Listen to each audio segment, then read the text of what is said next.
우리 옆 사람에게 이렇게 인사해 볼까요? 주 안에서 사랑합니다. 네, 주 안에서 사랑합니다. 사도행전은 28장으로 되어 있습니다. 우리 그 절반인 이제 14장을 마치고 이제 그 다음인 15장으로 넘어오게 되었습니다. 이 양적인 면에서도 절반이지만 이 14장까지 좀 이 사도행전의 일부가 마치고 내용면에 있어서도 이제 2부가 시작되는 부분이기도 합니다. 바울과 바나바는 지금 그 안디옥 교회에 있습니다. 안디옥 교회는 참 특별한 교회죠. 이방 민족을 향한 구원 계획을 보여주는 좀 그것을 하나님께서 이루어 가시는 상징적인 교회였습니다. 그리고 그 교회가 든든히 서서 믿지 않는 사람들로 하여금 그리스도인이다라는 호칭을 받기도 했습니다. 그리고 이방 교회 중에서도 최초로 선교사를 파송하는 교회이기도 합니다. 안디옥 교회에서 하나님의 뜻과 성령님의 인도하심에 따라 바울과 바나바를 세워서 전도 여행을 보냅니다. 바울과 바나바가 1차 여행을 마치고 다시 안디옥 교회에 돌아와서 선교 보고를 하는 것이죠. 선교에 갔더니 이런 전도 여행을 했더니 정말 하나님께서 이방을 향한 놀라운 구원 역사를 펼치시고 계심을, 하나님께서 어떻게 이방인들을 믿게 하셨는지를 막 이야기해 주는 것입니다. 그리고 나서 안디옥에 오랜 시간 머물며 제자들과 함께 있었다라는 기록으로 14장을 마무리합니다. 그리고 이제 15장으로 넘어오는 것이죠.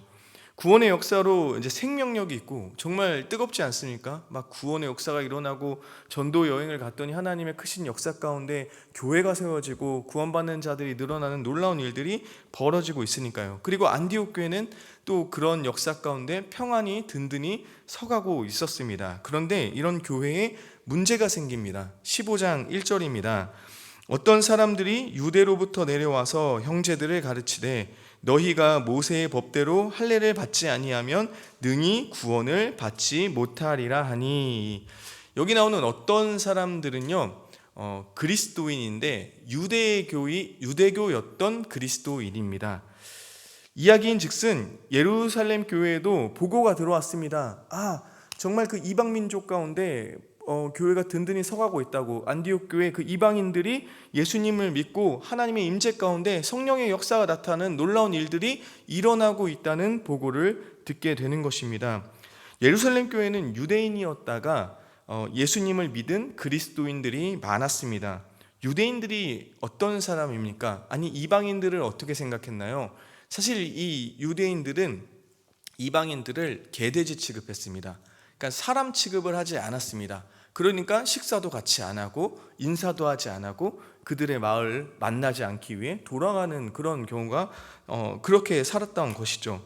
근데 그들이 이제 예수님을 믿고 변화되었음에도 불구하고 이런 이방인을 대하는 그런 마음이 하나님께서 원하시는 마음이 아니었습니다. 아직도 그들의 마음 가운데는 이방인들을 저급한 민족이라 생각하는 마음이 은근히 자리 잡고 있었다는 것이죠. 이런 이들 중에서 몇 명이 이제 안디옥 교회에 와서 사실을 확인하러 온 것입니다. 근데 그들이 보니 진짜 하나님의 임재와 성령의 역사 가운데 구원받아서 예수님을 구주로 고백하는 이방인들이 있는 것을 그들이 보게 됩니다. 그런데 그들이 그 이방인들에게, 그 안디옥 교회에 있는 예수님을 믿는 이방인들에게 이렇게 이야기합니다. 구원이 예수님을 믿는 믿음으로만 얻는 것이 아닙니다. 그게 아니라 거기서 끝나면 안 되고 그 모세가 가르쳐 줬던 것처럼, 하나님께서 예전에 약속하셨던 것처럼 여러분 할례를 받아야만 합니다. 당신들 예수님 믿고 구원받았다고 생각하는데 그걸로는 부족해요. 그걸로는 안 되고 할례 받으셔야 해요 라고 이야기하는 것이죠. 자, 안디옥 교회 성도들 입장에서 봤을 때 지금 그들은 거의 교회의 대장격인 본부격인 예루살렘 교회에서 온 사람들이었기 때문에 그 말을 좀 무시할 수 없었습니다. 마치 그들의 말이 예루살렘 교회의 모든 사람들을 대변하는 것처럼 느껴졌을 수도 있습니다. 그러니 교회는 혼란스러워진 것이죠. 바울은 그렇게 가르쳐주지 않았거든요. 예수님을 믿는 믿음으로만 구원받는다고 했는데 예수님께서 모든 것들을 다 행하셨고 그 공로로 말미암아 우리가 의롭게 됐다고 했는데 바울의 말을 따를 것이냐 아니면 저 예루살렘 교회에서 온 사람들의 말을 따를 것이냐라는 그런 혼란함이 생겼습니다. 그런 혼란함이 생기니까 더러는 저 말이 더 맞는 것 같다, 바울의 말이 더 맞는 것 같다, 이런 식으로 되니까 갈등이 생기고 싸움이 되는 것이죠. 우리가 이것을 보면 알 수 있듯이 진리가 아니어도 이단 사상이 교회 가운데 들려졌을 때, 그리고 나서 그것 때문에 신학적 논쟁이 일어났을 때 교회가 혼란스러울 수 있다라는 것을 볼 수 있습니다. 바울과 바나바는 이제 안 되겠다, 이렇게 진리를 흔들어 버리는, 사실 구원의 문제는 가장 중요한 거잖아요. 구원의 문제를 흔드는 이 세력이 안 되겠다라고 생각해서 그들이 일어서서 이렇게 얘기를 합니다. 15장 2절입니다. 바울 및 바나바와 그들 사이에 적지 아니한 다툼과 변론이 일어난지라. 형제들이 이 문제에 대하여 바울과 바나바와 및 그 중에 몇 사람을 예루살렘에 있는 사도와 장로들에게 보내기로 작정하니라. 바울과 바나바가 맘먹고 일어나서 진리 전쟁을 하는 것이죠. 신학적인 논쟁을 하는 것이죠. 그런데 쉽게 다툼과 변론이 끝나지 않습니다.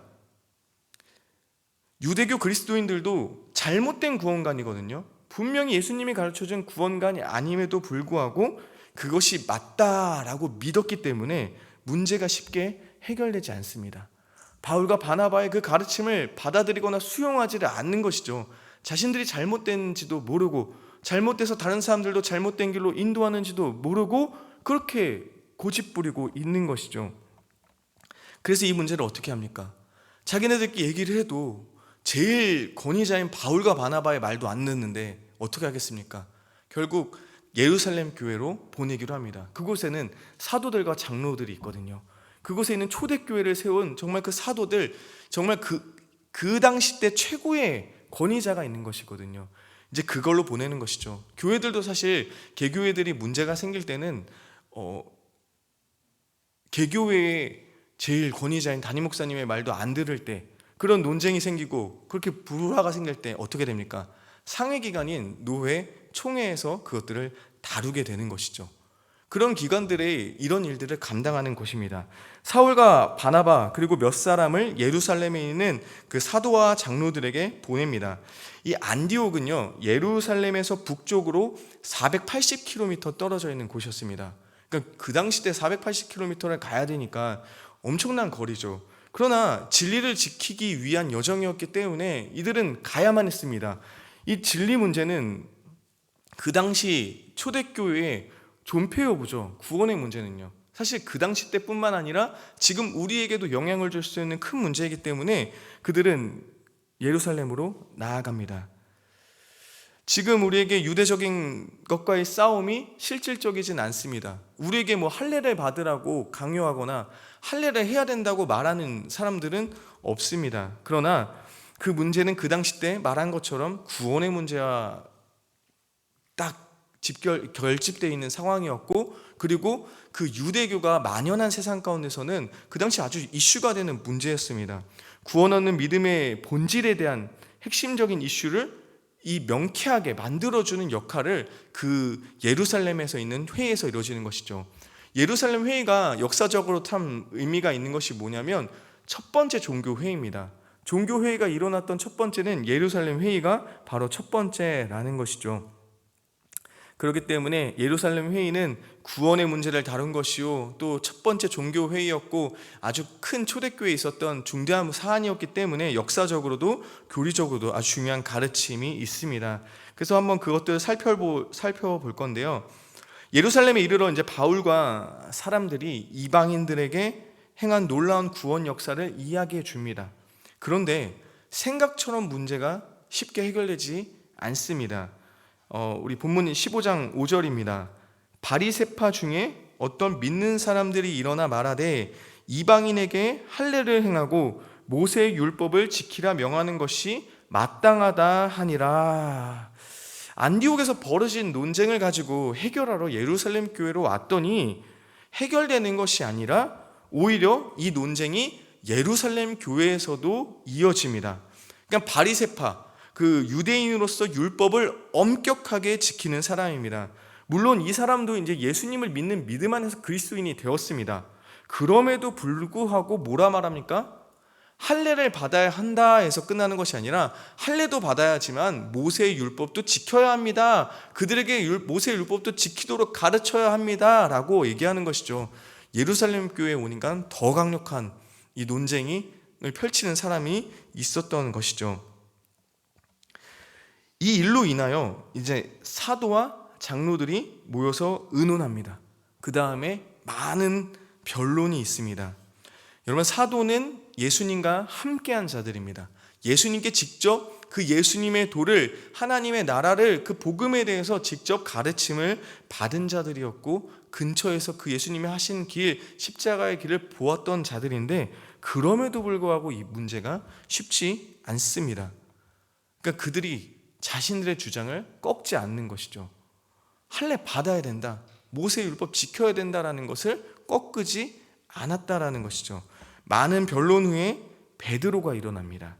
15장 7절입니다. 많은 변론이 있은 후에 베드로가 일어나 말하되, 형제들아, 너희도 알거니와 하나님이 이방인들로 내 입에서 복음의 말씀을 들어 믿게 하시려고 오래전부터 너희 가운데서 나를 택하시고. 많은 변론이 있은 후에 베드로가 일어났습니다. 베드로 사실 되게 성격 급한 사람인데 좀 많이 변했습니다. 성화가 된 것 같습니다. 많은 변론이 있을 때까지 꼭 참다가 그 다음 이야기하는 것이죠. 어떻게 보면 이 예루살렘 회의가 서로를 존중하는 가운데 있었다라는 것을 또한 반증해 줍니다. 그러니까 유대교 그리스도인들이 주장한 것은요, 다른 복음입니다. 거짓 복음입니다.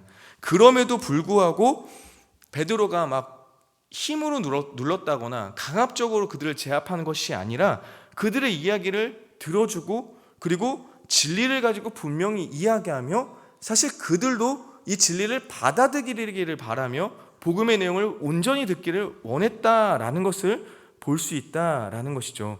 그러니까 그들이 다른 것이 아니라 그 사람의 말, 이 사람의 말 듣고가 아니라 우리 둘 다, 우리 모두가 하나님의 말씀 앞에, 말씀의 권위 앞에 순종할 수 있도록 한번 나아가 보자라고 했던 회의라는 것이죠. 베드로가 무슨 이야기를 하냐? 자신의 경험담을 이야기합니다. 자신도 사실은 이방인들을 향한 구원에 대해서 생각하지도 않았다. 그러니까 사실 베드로도 큰 구원을 받았고 예루살렘에서도 많은 복음을 전함으로 말미암아 많은 사람들이 구원받는 놀라운 역사를 보았지만, 우리가 잘 알고 있다시피 베드로는 이방인들을 향한 하나님의 구원 계획에 아예 생각이 뻗치지도 않았습니다. 그래서 그 하나님께서 어떻게 하셨습니까? 부정한 짐승을 베드로에게 내려주면서 잡아먹으라.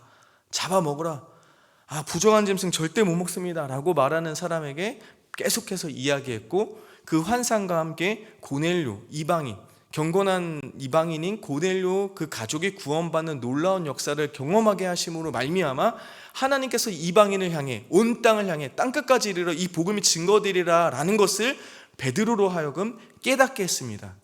그러니까 베드로의 이 경험이 중요한 게 무엇입니까?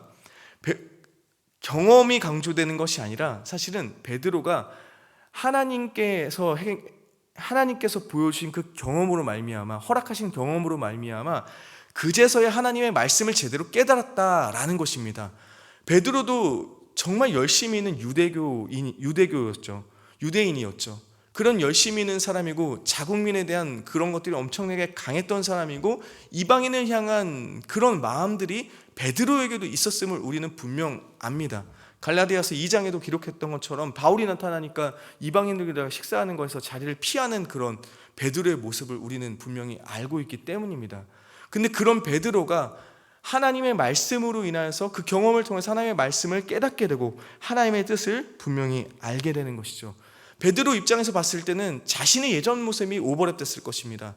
그 유대교 그리스도인들이 이방인들을 향해 마음을 열지 않는 것들, 사실은 하나님의 뜻에 불복종하고 복음을 오히려 왜곡하고 있는 그런 모습들이 보였을 것입니다. 그러니까 그들에게 설명하는 것이죠.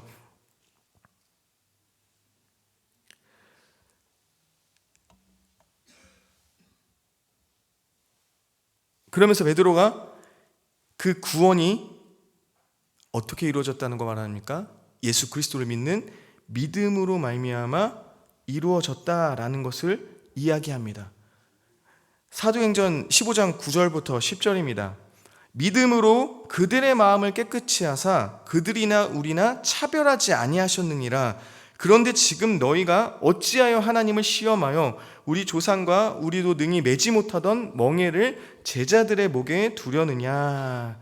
하나님께서 우리에게 허락하신 구원은 오직 믿음, 오직 예수 그리스도를 믿는 믿음으로만 가능함을 이야기합니다.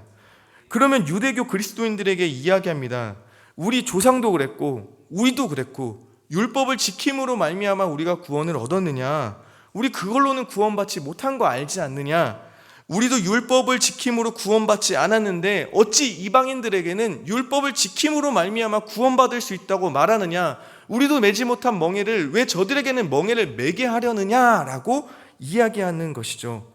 유대교 그리스도인으로 하여금 그 유대교 그리스도인들의 구원이 어디로부터 임하였는지를, 어떻게 그들도 그 죄의 문제를 해결하고 구원받았는지를 다시금 상기시켜 줍니다. 그들 어떻게 구원받았나요? 그들 또한 율법으로는 구원받지 못했습니다. 그들의 행위로는 구원받지 못했습니다. 그들도 전적으로 예수 그리스도를 믿는 믿음 안에서 구원받았다라는 것이죠. 우리는 예수 그리스도를 믿는 믿음으로 말미암아 죄의 멍에서 벗어나 진리 가운데 참된 자유를 얻습니다. 근데 그들이 이 사실을 망각한 것이죠. 잊어버린 것이죠. 옛 습관이 나아버린 것이죠. 아니면 그 마음 가운데 은근한 우월의식이 자리 잡고 있어서일 수도 있습니다. 구원받은 것에 대한 우월의식. 베드로는 9절에서 믿음으로 구원을 이야기할 때 하나님은 너희와 이방인을 차별하지 않았다라는 표현을 씁니다. 그리고 구원의 문제 앞에서는 우리가 모두 다 평등하다라는 것을 알아야 됩니다. 우리 모두 다가요. 돈이 많은 사람이건 뭐 죄가 많은 사람이건 뭐 가난한 사람이건 병이 있는 사람이건 어느 누구나 죄의 문제를 해결할 수 없는 소망 없는 존재이며, 그리고 예수 그리스도를 믿는 믿음만이 그 죄의 문제를 해결할 수 있는 그런 존재라는 것입니다. 어느 누구나요. 어느 누구나 이 문제 앞에서는, 이 복음의 문제 앞에서, 구원의 문제 앞에서는 평등하는 것이죠.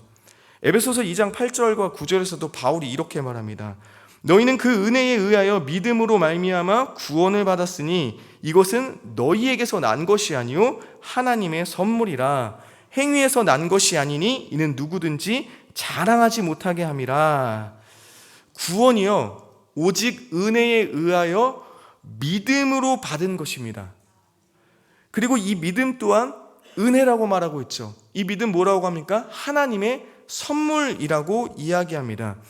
이 믿음으로 구원받는 것의 반대가 무엇입니까? 믿음으로 구원받는 것의 반대, 행위입니다. 행위로 구원받는 것. 믿음으로 구원받는 것이 아니라 행위로 구원받는 것을 이야기하는 것이죠. 근데 우리들의 어떤 행위도 구원받을 수 있는 능력이 없습니다. 어떤 행위로 구원받는 일에 조금이나마 보탬이 되는 행위는 아무것도 없습니다.